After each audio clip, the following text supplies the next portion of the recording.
La calisthénie est un sport vachement axé sur la compréhension des mouvements. Cependant, les mouvements requièrent quand même une importante base musculaire. C'est pour ça que avoir une bonne base musculaire, c'est essentiel pour avoir un bon niveau en calisthénie et même pour débuter. L'avantage, c'est aussi que vous pouvez développer cette base musculaire pendant que vous commencez à apprendre vos premières figures.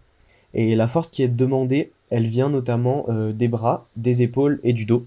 Et on s'en rend vraiment compte pour tout ce qui est push-ups, pull-ups. Il y a énormément de mouvements qui demandent une grande force sur le moment. C'est pour ça que dans cette vidéo, je vais vous montrer comment vous pouvez construire une bonne base musculaire pour commencer la calisthénie ou même pour continuer la calisthénie. Mais cette base musculaire, elle sera pas juste là pour être une base musculaire. J'essaye de vous donner des tips, des exercices et des manières de faire qui vont vraiment pouvoir vous aider pour la calisthénie. Et sachez que tous les exercices que je vais vous donner sont réalisables au poids du corps parce que c'est comme ça que j'ai fait et c'est comme ça que vous pourrez vraiment bien développer vos muscles profonds, stabilisateurs et que vous aurez sûrement plus d'aisance en calisthénie. Puis même si vous voulez développer une base musculaire pour avoir un meilleur physique, sachez que le fait de travailler au poids du corps et de développer ces muscles stabilisateurs, ça va donner un physique qui sera beaucoup plus harmonieux puisqu'il sera musclé un peu de partout et tous les petits seront musclés aussi et ça va donner un aspect beaucoup plus gainé. Je vais organiser cette vidéo autour de différentes parties du corps.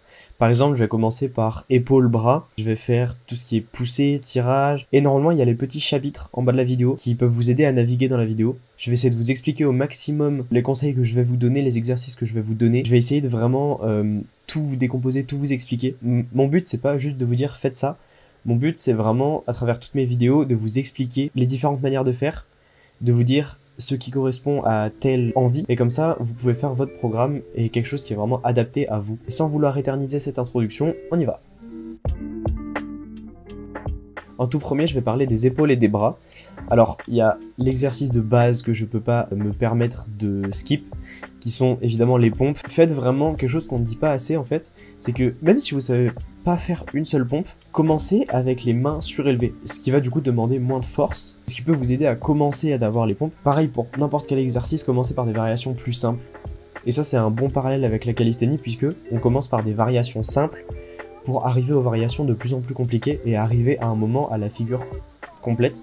Ben là c'est pareil, commencez par les mains surélevées, faites ensuite des pompes normales et ensuite surélevez vos pieds pour rajouter un petit peu de difficulté.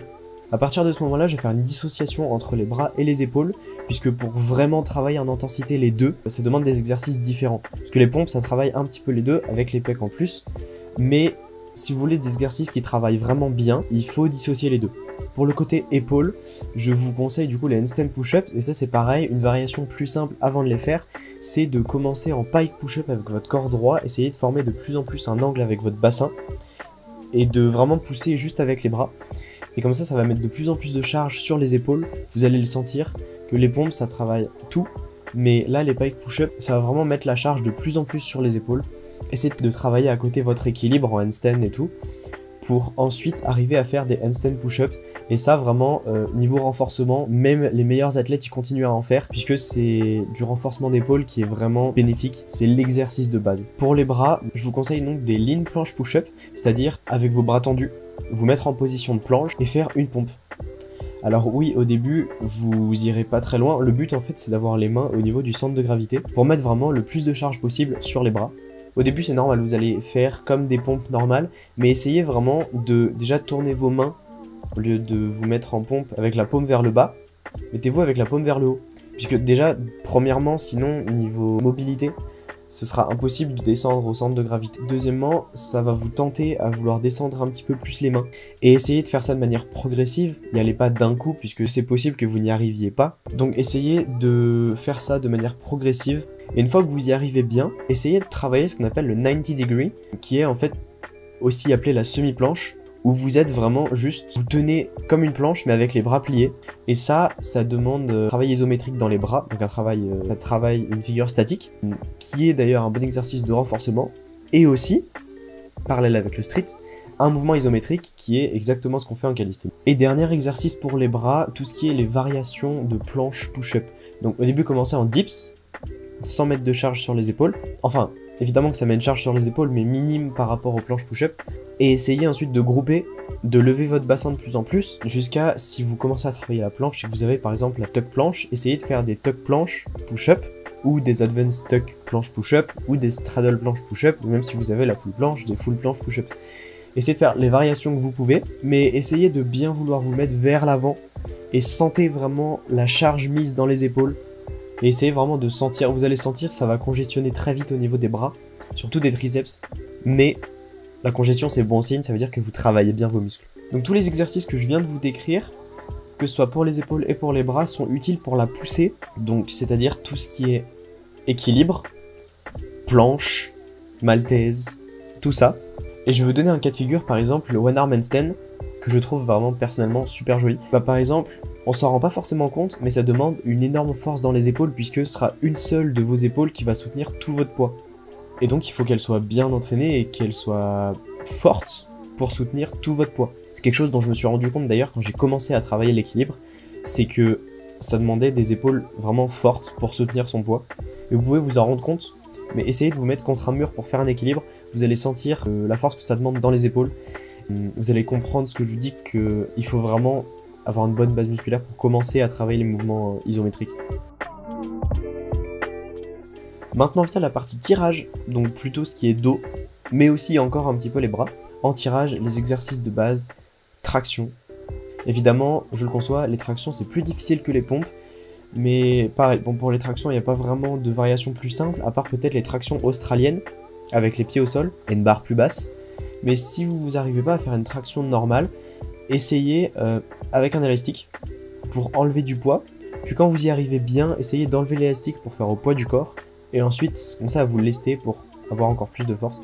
Mais nous, pour les calisthenics, ce qui va vraiment nous intéresser, c'est l'explosivité en traction, puisque le front lever, les front lever pull-ups, tout ce qui est en tirage, ça requiert surtout de l'explosivité. Ça requiert, oui, de la force, mais surtout de l'explosivité.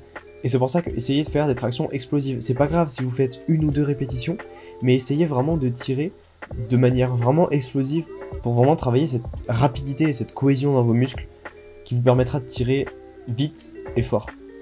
Ça va développer du coup ce dynamisme avec par exemple le muscle up. Le muscle up c'est un bon exemple puisque ça requiert vraiment de l'explosivité pour vous hisser au-dessus de la barre et ensuite remonter en dips. Vous voyez que si on se contente de faire des tractions normales, on n'aura jamais assez d'explosivité pour passer au-dessus de la barre. À part avec un keeping, mais le but c'est vraiment de l'avoir de manière stricte. Ah oui, et je parlais tout à l'heure des tractions australiennes. Essayez d'en faire aussi, puisque ça commence à se rapprocher du mouvement de front lever. Et essayez même, si vous pouvez, de mettre un petit tabouret au niveau de vos pieds, pour essayer d'être vraiment à l'horizontale et de tenir la barre. Et ça va vous donner un petit peu une idée du positionnement en front lever, et comme ça vous permet de travailler votre action, tout en commençant à voir un petit peu comment travailler le front lever. Mais s'il y a un exercice que vous deviez essayer de faire, ce sont les muscle up. Même si vous en avez pas, c'est pas grave. Commencez par les tractions explosives, apprenez à faire des dips également, et ensuite travaillez avec un élastique qui vous donnera un petit peu plus d'explosivité pour essayer de le passer avec donc les 2 bras en même temps. Et c'est un bon exercice, pourquoi? Parce que du coup ça demande beaucoup d'explosivité. En plus de ça, ça combine les 2 muscles puisque vous tirez et ensuite vous poussez. Donc ça combine 2 mouvements, un de tirage, un de poussée. Et c'est vraiment ce qu'il faudrait idéalement pour la calisthénie. Encore une fois, si vous voulez vraiment juste faire une base musculaire, c'est très bien aussi comme exercice. Bon là je sais qu'il y en a beaucoup qui vont se demander, ok c'est beau tous ces exercices, mais combien de fois je dois m'entraîner? Comment je dois structurer mes entraînements? Paniquez pas, je vais y répondre. Je vous invite à aller voir la vidéo que je vous mets en fiche où j'aborde un petit peu ce sujet, mais plus du point de vue de la calisthénie. Là pour la base musculaire, il y a 2 cas de figure. Premier cas de figure, vous voulez commencer à vous entraîner un petit peu à la calisthénie en même temps de faire vos séances et commencer à apprendre par exemple la planche ou le front lever. Dans ce cas-là, mettez le renforcement musculaire à la fin de la séance, donc tout ce qui est pompe, traction explosive, etc. Mettez au milieu de la séance plus tout ce qui est variante de ce que vous essayez d'apprendre. Par exemple, si vous essayez d'apprendre la planche, mettez au milieu tout ce qui est planche push-up ou front lever pull-ups, etc. Et en tout premier, vos essais. Par exemple, vos meilleurs essais de planche, faites des holds, essayez. Comme ça, vous prenez la partie, donc le début où vous avez le plus d'énergie, et vous le mettez à disposition de l'apprentissage des mouvements isométriques, puisque c'est le plus compliqué. Et ensuite vient le renforcement. Deuxième cas de figure, vous faites juste du renforcement. Dans ce cas-là, il n'y a pas vraiment d'ordre, mais essayez de disposer les exercices de manière à, en calisthénie, il faut avoir les meilleures performances possibles. Donc essayez d'agencer les exercices de manière à faire par exemple un exercice de poussée, un de tirage, un de poussée, essayez d'alterner pour pas faire toute la poussée d'un coup et tout le tirage d'un coup. Comme ça, pendant que vous faites du tirage, vous vous reposez un petit peu pour la poussée. Pendant que vous faites la poussée, vous reposez un petit peu pour le tirage, etc. Je pense que vous comprenez le principe. Ce qui est du nombre de séances, je dirais peut-être 3 séances par semaine pour les débutants. Comme ça, votre corps commence à bien assimiler. C'est le début, donc il a le temps de se reposer. Et après, pour ceux qui sont déjà plus avancés en calisthénie, je vous conseille de faire le nombre de trainings que vous voulez dans la semaine, mais d'en faire beaucoup. Essayez de pas sauter trop de jours, puisqu'en fait c'est mieux de travailler tout au long de la semaine, mais sur des séances pas forcément très intenses, plutôt que de faire 3 séances très intenses, mais espacées dans la semaine. C'est mieux de travailler un petit peu tout au long de la semaine. Essayez d'avoir une séance par semaine, voire 2, de base musculaire, où vous faites vraiment beaucoup de renforcement, que vous travaillez en volume. Travailler en volume, ça veut dire que vous faites des variations plus simples, mais que vous en faites plus. Essayez de penser de manière intelligente pour vos entraînements, puisque c'est vraiment ce qui va déterminer votre progression.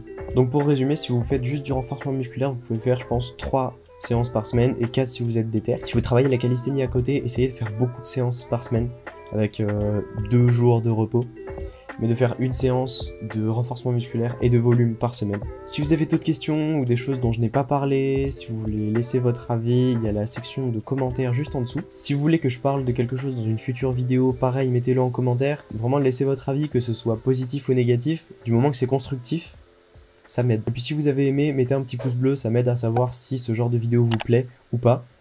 Et puis n'hésitez pas à vous abonner parce que je vais partager encore plus de contenu utile comme celui-ci. Et sur ce, entraînez-vous bien, dormez bien. Moi je vous dis, c'était Milo, ciao.